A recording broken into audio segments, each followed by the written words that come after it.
I was originally Fran Downing, and I was born here in Riondel.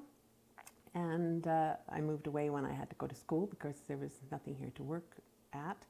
And I came back again in 2005 because my parents, who were quite elderly at that time, needed some help. And I was available, and so I just came and I bought a house and lived here. Riondel has been on the map since 1882. That's when the first claim happened. That was the Bluebell claim. And there was a murder involved in that. There was Mr. Sproul, who made the claim, was eventually hanged for killing somebody who came in and did a claim jump on his. He had 4 claims along the hill back there, that you can see. And there was huge court cases over it, and eventually Sproul lost all but 2/3 of the Bluebell claim, which he passed off to Mr. Hendricks, or actually Dr. Hendricks from the States. And so the first mine was actually called the Hendricks Mine. It lasted from about 1885 to 1896, I think it was, when it finally closed. And that involved the development of Pilot Bay as a smelter and all that big cement, or not cement, but brick chimney that you see when you're coming down the thing. Dr. Hendricks was responsible for building that. But the smelter didn't work. It lasted for about a year. It was in operation, and it just couldn't handle the galena that came out of the Hendricks mine, or the Bluebell mine. So they closed down, and they were closed for about 15 years, a little bit more than that actually. And then a French company came in, and their idea was to mine the ore out of the Bluebell claim, and then to take it off to Pilot Bay and have it go through the concentrator, and then they would take it to Frank and have it smelted. And they found out that really the Pilot Bay thing did not work, and the Frank smelter couldn't handle the ore either. So I'm not quite sure why it couldn't. It was quite a complicated ore, I guess. And so a fellow named Sam Fowler took over, SS Fowler, and he ran the mine, the Bluebell mine, until 1929. He started in about 1905, and he went until 1929, and that's when, of course, the market crash came, and there was no capital available to put in the work that needed to keep the mine open. It had to have more exploration done and a lot more investment, and it just wasn't available. But the company, when Sam Fowler took over, he sent the concentrate off to Trail, which was it was called Canadian Mining and Smelting, something like that. I can't remember what it's named. And they ran that smelter there in Trail. And so at that time, that company invested in the Bluebell mine to build a new concentrator that actually worked, and they brought in power and things like that. There was a post-war feeling that men should have jobs. And when the war was over, they came in and they did a huge exploration, and they found that the deposits of galena ore were just massive in this area. All along the west edge of the town and out into the lake, they found deposits. And they determined that it was worth making the big investment to build a new mine, a whole new mine. And so they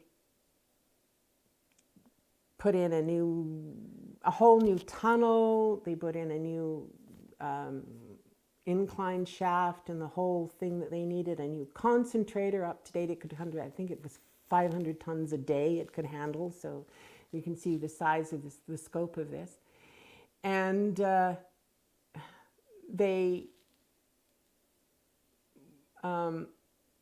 they mined it, they mined down 825 feet. It went down. They wanted to go deeper, but they ended up running into thermal waters, which created gases that were quite dangerous for people.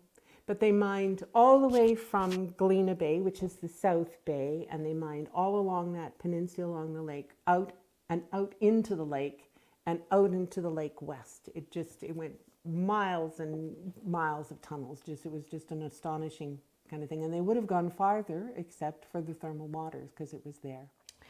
And it was a unique situation for in its time and its place and its philosophy, because it was a post-war company town. And I know that people have, different connotations to company town, the whole thing of people being exploited and owing your soul to the company store and all of that kind of thing. But the Cominco company town was really quite different than post-war company town. And although they were very patriarchal, they were very caring, and they were very concerned about creating a town that was comfortable for their workers. Workers after the war became really valuable assets. A stable workforce, a trained workforce was a very valuable asset, and they had put a lot of money in developing this mine. They had committed up to 20 years. They thought perhaps 25 years of working on this mine. So they wanted their workforce to be stable, to be here, to be happy, and they encouraged them to bring their families. Up until that point, mines like the Hendricks mine and the Bluebell mine before, they brought in single men and unattached men, and they served them in bunkhouses and with cafeterias and that kind of thing. But this time they built a town. They took the agricultural town that had been here, and they bulldozed it. And this was mostly orchards. Well, these 7 houses were here, but the rest of it was orchards. And those orchardists ended up moving. I think there was only about 4 people that stayed when the mine actually got into production. My parents came here in 48, and I was born in 49, and the mine opened in 52. There was a huge influx of people to develop that mine. And as I say, most of the agricultural people left, and they were left, but they had picker shacks, or they had little guest cottages, and there was old mine buildings, and everything was filled. It was just filled to overflowing. They just absolutely swamped this town. They had to bring in prospector tents so that families could live on site, and they didn't have town water. They didn't have electricity. They didn't have indoor plumbing. It was a very pioneer situation for about 4 years. And it was also a time of great building. I remember people living in prospector tents, even though I was only sort of 3 or 4 when they finally disappeared. And I remember people building. There was always bees to do the foundations, and there were bees to put up walls and put roofs on houses, and it was just, and it gave people a feeling of they're all in it together. They're all working together to create something, and they really did create something. They didn't have many jobs for women. They didn't hire a lot of women. They had some women working in the cafeteria. They had some women working in the office. They had teachers who were women, but they very, very seldom hired the wives of the miners. It was very, and at the time they were bringing power across the lake from I don't know if you've seen the towers that run across the lake there. They brought those in, and they had it on, at one time they had it on one big tower. So it was supposed to be the longest span of electrical wire that was ever there, transmission wire. And they brought that they had built hydroelectric projects along the Kootenay River. And they were sending that power off to Sullivan Mine And so it just was a little bit short jump to bring it down here and give the mine really dependable power. And they ended up putting the infrastructure in so that homes had power too in their lots here. And then in 1962, I don't know if you know about this or not, but the Doukhobors that were here, there was quite a radical group of Doukhobors. They were called the Sons of Freedom. And at that time, in the 60s, the BC government decided that they were going to force their children to go to public schools, that they felt that they weren't getting enough of a, I don't know, I think they just wanted to streamline everybody into the schools. So there were several protests that involved people burning down their houses and having nude marches in front of the courthouse and things like that. The final protest was bombing the tower that brought the power across the lake, which was a huge issue for the mine here, because if the mine didn't have power, it didn't have pumps to keep the water out of the mine, and of course none of us had power in our houses, and most people at that time had turned from coal and wood furnaces to oil furnaces, and so the company would use the power that they had in their generators, and about every 12 hours they would put it into the town for an hour, to the town system, so that the town had heat and light and those kind of things.